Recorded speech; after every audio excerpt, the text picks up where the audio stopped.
يحمل عرش ربك فوقهم يومئذ ثمانية، میرے 8 فرشتے ہیں جو عرش کو اٹھانے والے ہیں، قیامت والے دن بھی یہی عرش کو اٹھا کر آئیں گے۔ 8 فرشتوں نے کندھا دیے ہوئے عرش کو۔ اللہ ان 8 فرشتوں کا بھی محتاج نہیں ہے۔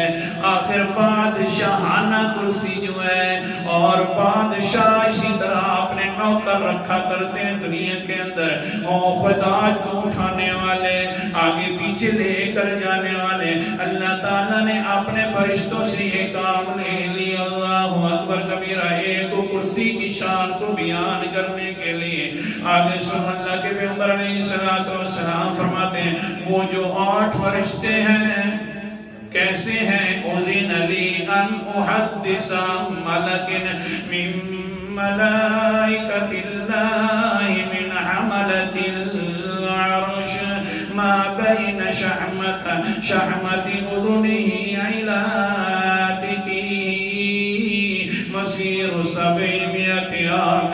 ایک فرشتہ جو اللہ کے رسول نے فرمایا، مجھے اللہ تعالیٰ نے بتلایا ہے، ایک فرشتہ جو ہے اتنا لمبا چوڑا ہے، اتنا لمبا ہے، جو اس کا شانہ مبارک ہے، ایک شانہ اتنا ہے، ایک شانہ اتنا ہے، کندھا اتنا ہے کہ مسیرۃ 700 عام، 700 سال انسان چلتا رہے اس کا کندھا ختم